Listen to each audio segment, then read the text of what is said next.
যে এই দিনে শ্রীরাম রাবণকে বধ করেছেন। যদি আমরা দীপাবলির এই উৎসব পালন না করি, তাহলে কি এই সংসার এটা ভুলে যাবে যে অযোধ্যাতে অমাবস্যার এমন এক রাত এসেছিল যে রাত্রে অযোধ্যা পূর্ণিমার থেকে বেশি উজ্জ্বল হয়ে উঠেছিল? যদি এই রাখি উৎসব পালন না করা হয়, তাহলে কি এই সংসারের ভাই এবং বোনেরা একে অপরের প্রতি ভালোবাসা কি সেটা ভুলে যাবে? বিষয়টা ভুলে যাওয়ার নয়, বিষয়টা হলো মনে রাখা। যখন জীবনে আমরা কোনো একটা স্থানে পৌঁছই, উপলব্ধিগুলোর উৎসব পালন করি, যাতে সেই মুহূর্তে আমরা সকলের মধ্যে আনন্দ ছড়াই এবং মানুষ সেই মুহূর্তটা মনে রাখে। এই স্মৃতিগুলোই মানুষের মধ্যে বিশ্বাসের জন্ম দেয়। এই বিশ্বাস যে আগামী যেদিন আসছে তাতে আরও আনন্দের সম্ভাবনা রয়েছে। ভালোবাসার এই উৎসব, ভালোবাসার এই পার্বণ, এটা মানুষের মনে বিশ্বাসের জন্ম দেয় যে প্রত্যেক যুগে কেউ না কেউ এসেছে এবং পরবর্তীতেও আসবে। তাহলে আসুন আমরা ডুবে যাই আমার লীলার এই প্রেম যাত্রায় এবং ভালোবাসার এমন একটা উৎসব পালন করা যাক যা এই সংসার যুগ যুগ পর্যন্ত মনে রাখবে। তাহলে আসুন আর আমার সাথে ভালোবেসে বলুন, রাধা রাধা।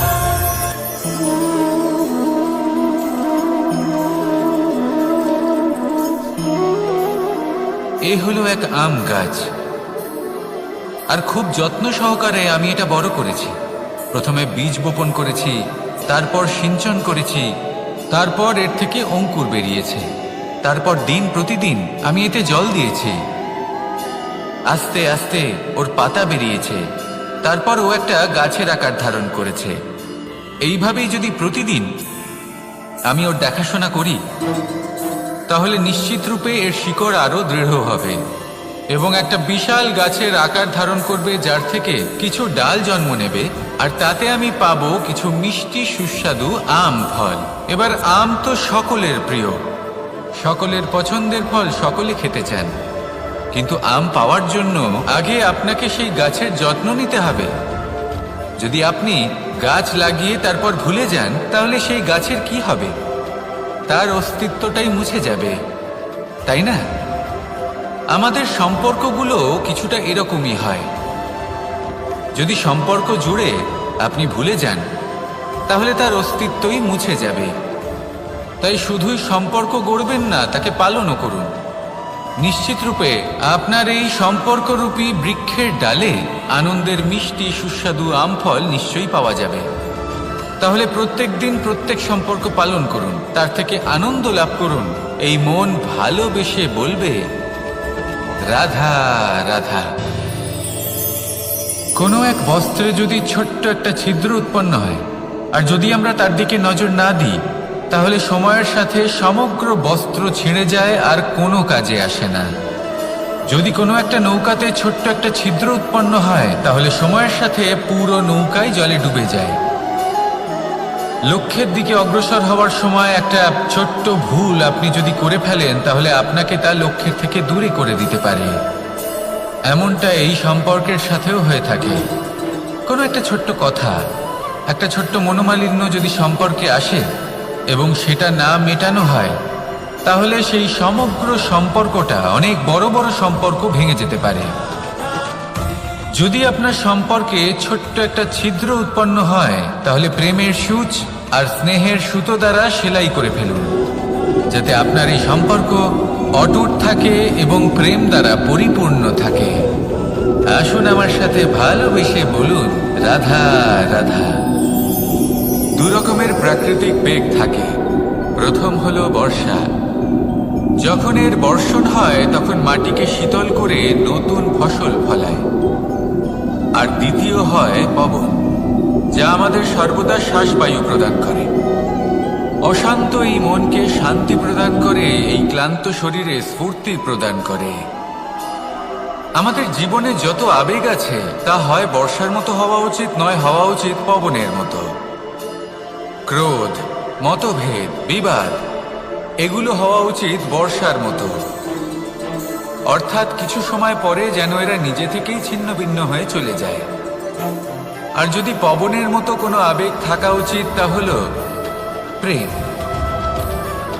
যা সর্বদা শ্বাসবায়ু প্রদান করে, সবসময় সাথে থাকে। একে আমরা অনুভব করতে পারি না, কিন্তু এ আমাদের অনুভব করার জন্য প্রাণবায়ু প্রদান করে। আর যখন চক্রবাতের মতো সে ভয়ঙ্কর হয়ে ওঠে, তখন সমগ্র সংসার বদলে দেয়। এর সারমর্ম একটাই, শক্তি। মতভেদ, ক্রোধ, বিবাদের মধ্যে নেই।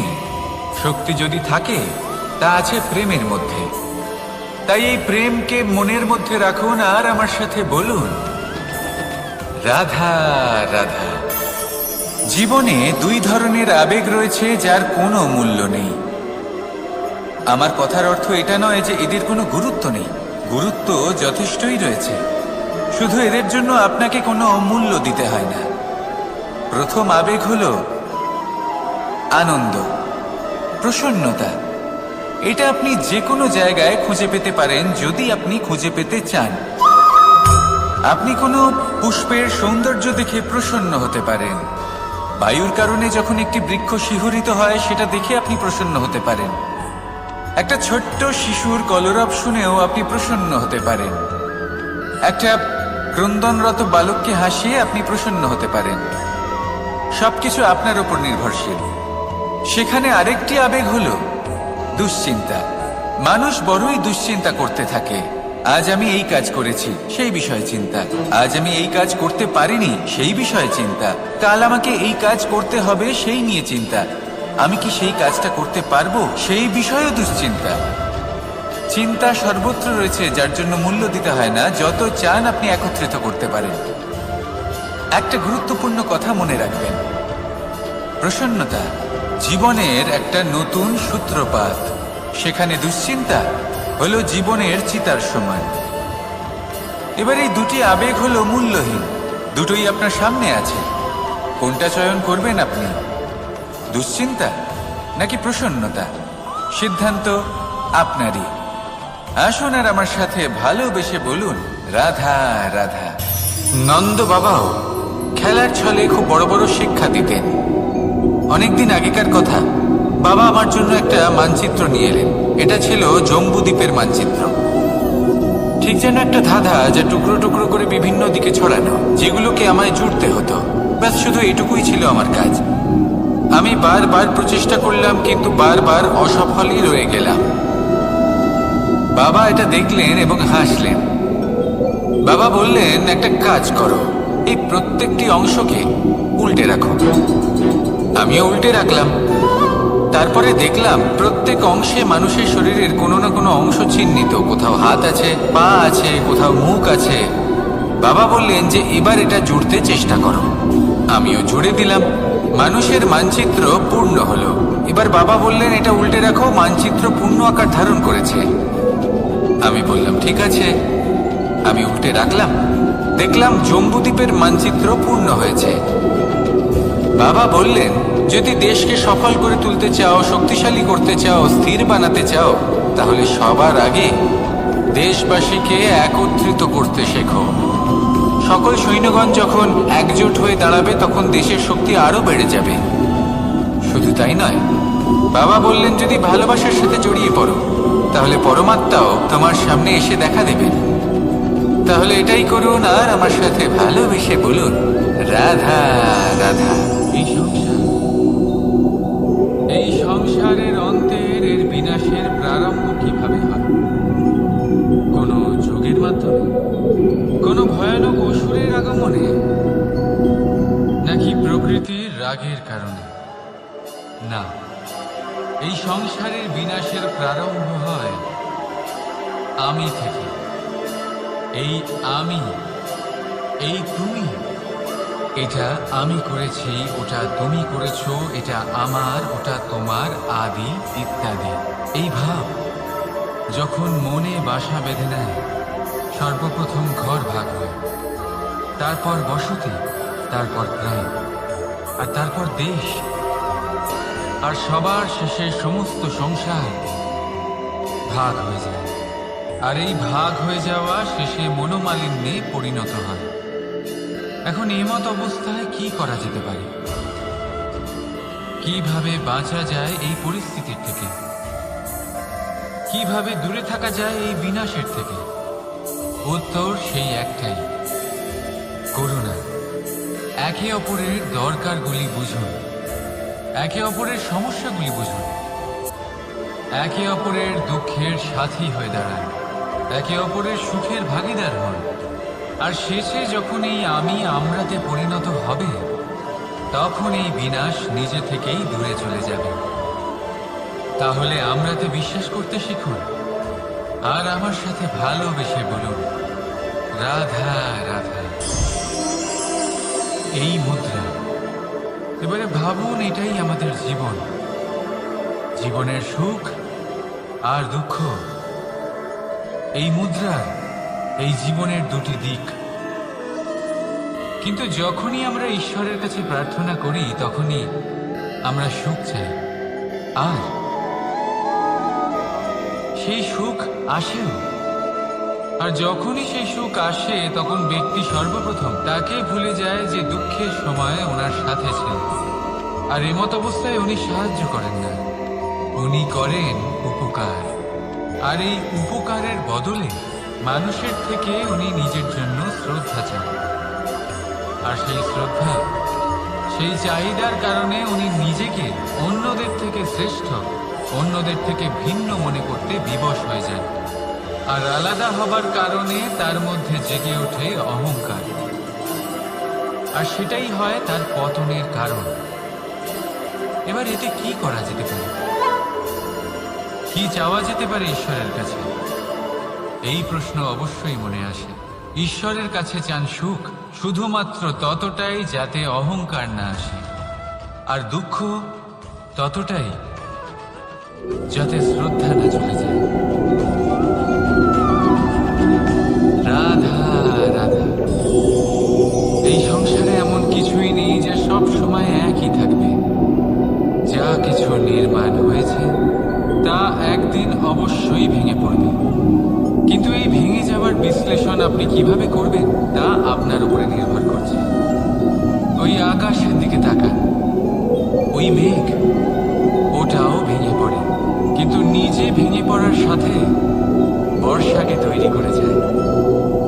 মাটির ডেলা অবশ্যই ভেঙে পড়ে, কিন্তু ব্যবহারযোগ্য মাটির রূপ নিয়ে। এই ধরিত্রীর বুকে কোনো এক বীজ যখন ভেঙে পড়ে, তখন ধরিত্রীর উপর এক বিশাল আকারের বৃক্ষ নির্মাণ করে। যদি জীবনে কিছু ভেঙে পড়ে, তাহলে নিরাশ হয়ে পড়বেন না, নিজের সাহস হারাবেন না। ধনাত্মক দৃষ্টিভঙ্গি দিয়ে দেখতে চেষ্টা করুন। মনে করুন, নিয়তি নিশ্চয়ই আপনার জন্য আরো ভালো কিছু ভেবে রেখেছে, যা ভবিষ্যতে আপনার প্রতীক্ষা করছে। ধনাত্মক চিন্তা ভাবনা করতে থাকুন, তারপর দেখবেন শ্রেষ্ঠ রচনা নিজেই তৈরি হবে। রাধা রাধা। চলতে থাকা, থেমে যাওয়া, বিশ্রাম নেওয়া, তারপর দম নিয়ে পুনরায় দাঁড়িয়ে পড়া, আর তারপর আবার সেই পথ চলা। এটা জীবনের অভিন্ন এক অঙ্গ, এটার থেকে আপনি পালাতে পারবেন না। কিন্তু এই অঙ্গকে আপনি নিজের জীবনে কিভাবে প্রয়োগ করবেন, কিভাবে তাকে কাজে লাগাবেন, সেই সিদ্ধান্ত আপনাকে নিতে হবে। যারা হেরে যান তারাও জীবনে থমকে যান, আবার যারা জেতেন তারাও দাঁড়িয়ে পড়েন।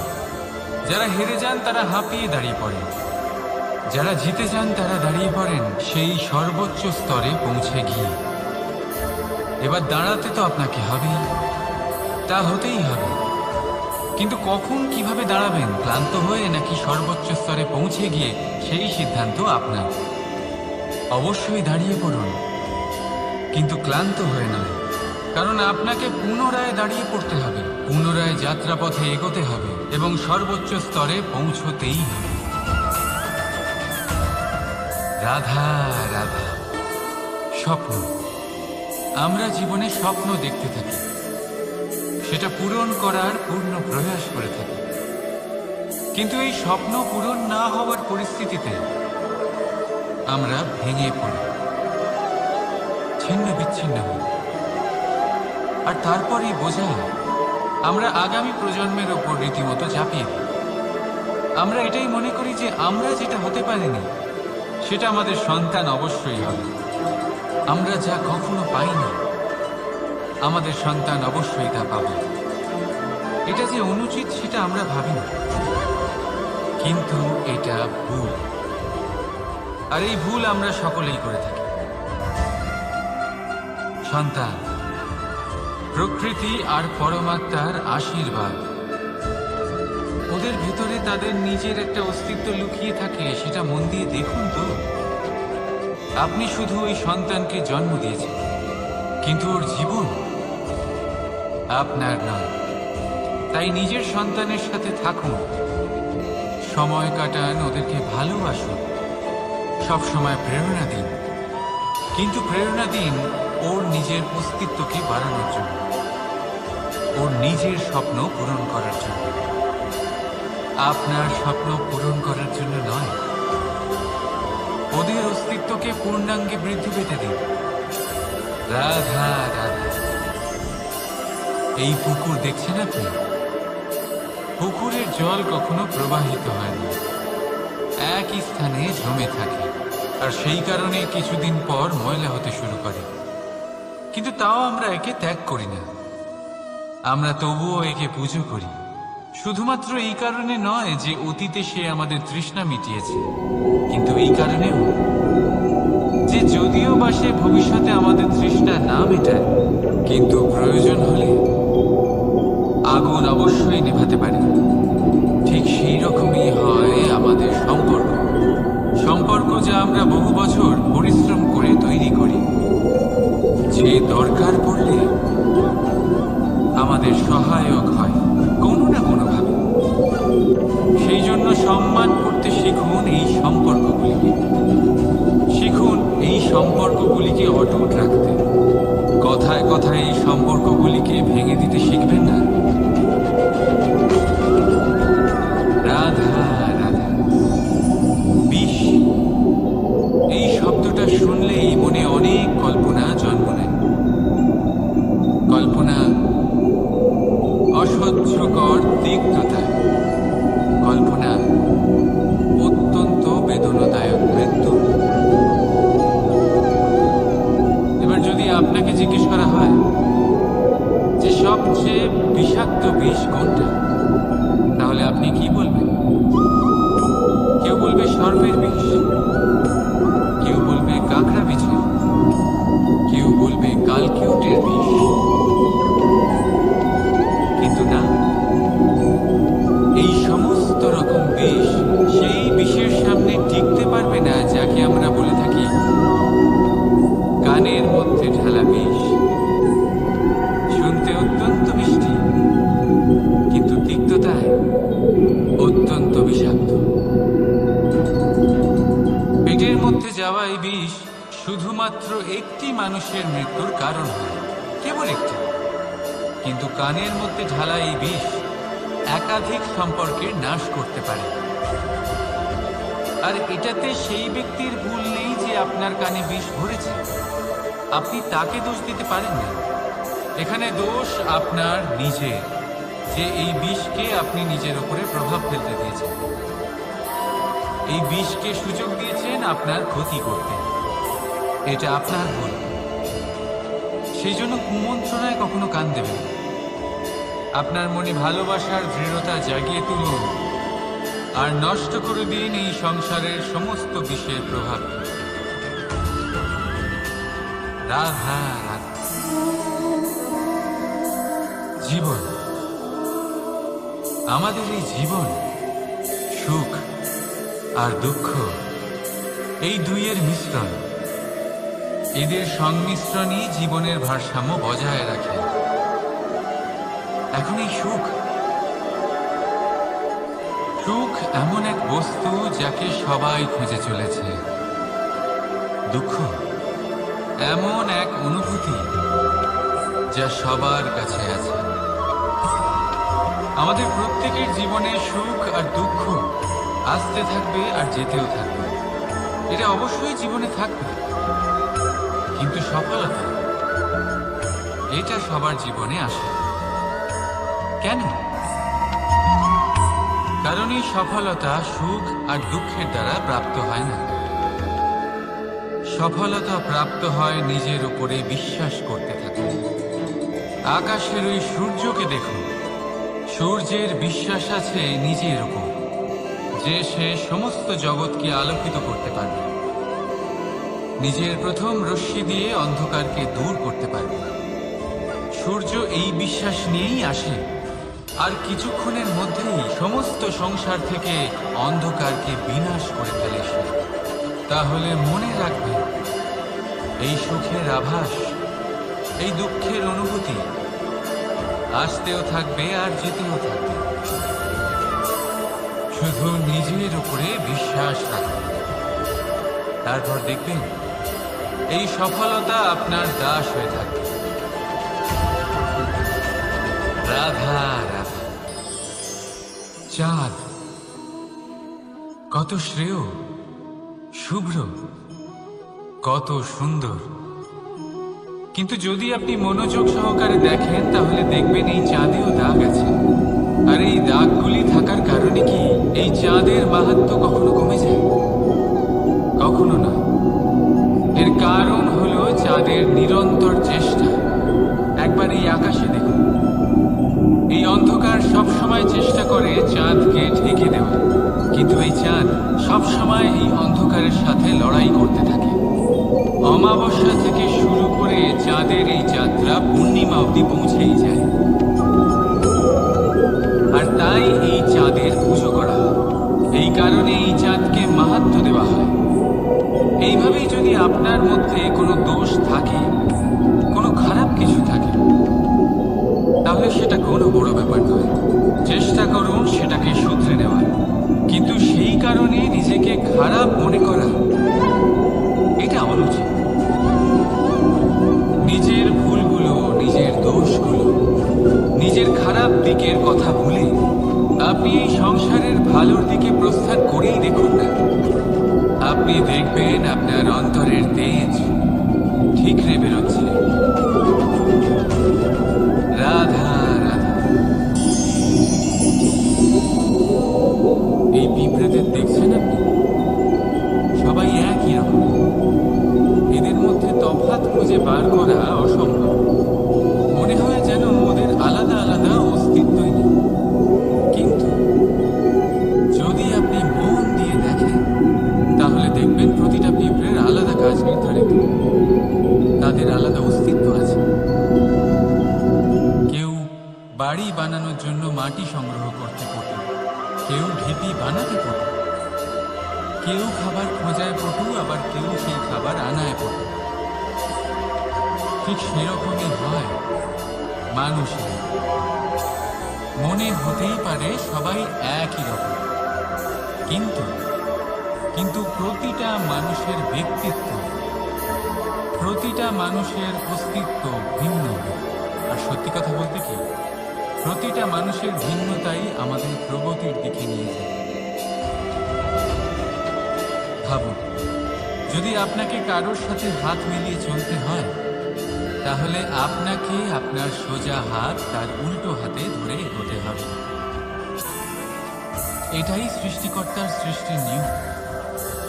ভিন্নতা, এই ভিন্নতাকে আশীর্বাদ ভেবে চলুন, এতে কোনো খারাপ নেই। রাধা রাধা। দাদা আমাকে বহুবার জিজ্ঞেস করেন যে কানাই, তুমি রাধার সাথে এই সংসারকে প্রেম শেখাতে এসেছ, তাহলে কেন তুমি রাধাকে এত বিরক্ত করো? কেন ও তোমাকে বিরক্ত করে? কেন এই ঝগড়াঝাটি হয়? কেন এই টানাপোড়েন চলে? এবার এটার উত্তর আমি কিছুটা এইভাবে দিতে চাই। পিঁপড়ে সেই বাড়িতেই প্রবেশ করে যেখানে মধু উপস্থিত আছে। যদি আপনার বাড়িতে মধু থাকে, কোনো মিষ্টি জিনিস থাকে, মিষ্টত্ব থাকে, তাহলে পিঁপড়ে সেখানে অবশ্যই প্রবেশ করবে। ঠিক এইরকমই হয় আমাদের সম্পর্ক। এর মধ্যে ছোটখাটো ঝগড়াঝাটি, টানাপোড়েন, রাগ করা, মন ভাঙানো, এই সব তো চলতেই থাকে। বিশেষ করে সেই সম্পর্কগুলিতে যেখানে মিষ্টত্ব আছে। মনে রাখবেন, যেই সম্পর্কে কোনো খুনসুটি নেই, রাগ করা, মান ভাঙানো নেই, কোনো ছোটখাটো ঝগড়াঝাটি নেই, সেই সম্পর্ক শুধুমাত্র মস্তিষ্ক দিয়ে পালন করা হয়েছে, মন থেকে নয়। তাই মন থেকে ভালোবাসতে শিখুন। আর এই ছোটখাটো ঝগড়াঝাটি, এই অম্ল মধুর খুনসুটির আনন্দ উপভোগ করুন, কারণ এতেও ভালোবাসা আছে। রাধা রাধা। এই পুস্তক বড়ই কাজের জিনিস। কাহিনী হোক, কবিতা হোক, স্মৃতি হোক, এতে যাই লিখে দেবেন তা ভবিষ্যতের পুঁজি হয়ে যাবে। কিন্তু যদি কখনো এমন হয় যে এই পুস্তক ময়লা হয়ে যায়, বা যদি কোনো পাতায় আপনি ভুল করে কালি ফেলে দেন, বা কোনো বাক্য লিখতে গিয়ে আপনি ভুল করে ফেলেন, তাহলে আপনি কি করেন? সেই পুস্তক কি আপনি তুলে ফেলে দেন? না, তাই তো? শুধু একটা পাতা ছেড়ে ফেলে, যাতে সেই পুস্তক সঠিক থাকে, সুন্দর হয়ে ওঠে। এই পুস্তকের মতোই হয় আমাদের সম্পর্ক। তার সেই এক পাতা, একটা ভুল। তাই যে কোনো সম্পর্কে যদি কারোর কোনো ভুল হয়ে গিয়ে থাকে, তাহলে সেই ভুলকে সম্পর্ক থেকে দূরে করা সঠিক হবে। সেই ভুলকে ভুলে যাওয়াই সঠিক হবে। সেই সম্পর্ক ভাঙা নয়, সেই সম্পর্ক সামলে রাখুন। কারণ ভুল তো সবার দ্বারা হয়। যদি এরকম করেন, তবেই জীবনরূপী পুস্তক আরো সুন্দর হয়ে উঠবে। একে অপরকে ক্ষমা করতে শিখুন, একে অপরের ভুলকে ভুলে যেতে শিখুন। তারপর দেখবেন এই জীবনে আরো আনন্দ আসবে, আর এই সম্পর্ক নিঃশ্বাস নিতে থাকবে। রাধা রাধা।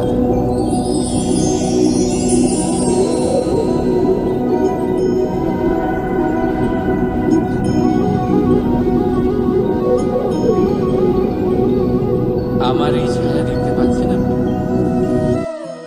প্রকাশের স্রোত যখন মধুর আর দূরে থাকে, তখন এই ছায়া লম্বা হয়ে যায়।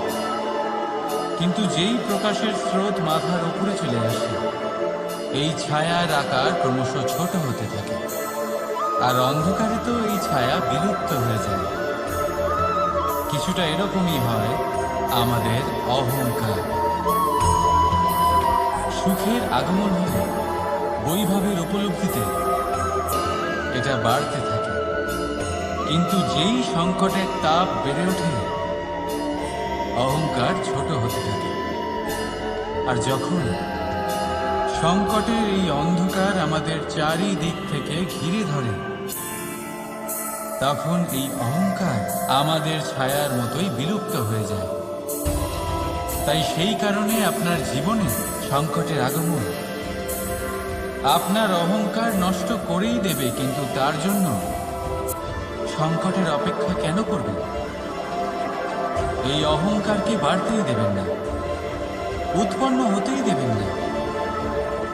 বিবেকের সুতো দিয়ে বেঁধে রাখবেন একে। দেখুন, আমি শ্রেষ্ঠ, এটা বিশ্বাস করতে কোনো আপত্তি নেই, কিন্তু শুধুমাত্র আমি শ্রেষ্ঠ আর কেউ নয়, এই আত্মসম্মান নয়, এ হলো অহংকার। আর অহংকার আর কিছুই নয়, শুধু পতনের দিকে প্রথম পদক্ষেপ। আর এই জীবনে পতনের দিকে নয়, প্রেমের দিকে এগিয়ে যায়। আর আমার সাথে ভালোবেসে বলুন, রাধা রাধা। আপনি কি কখনো ফলে ফুলে পরিপূর্ণ বৃক্ষ দেখেছেন? তার ডালগুলো কিরকম স্বাধীনভাবে বেড়ে ওঠে, কিন্তু যদি এই ডালগুলো মূলের সাথে ঠিকভাবে যুক্ত না থাকে, সেই বৃক্ষের মূলগুলি গভীর না হয়, তাহলে কি হবে? তাহলে কিসে সেই সব সুবিধা পাবে? কখনোই না। সেই বৃক্ষের ডাল পড়ে যাবে, সেই বৃক্ষ ভূমিষ্ঠ হয়ে যাবে। ঠিক সেইভাবেই চিন্তা ভাবনা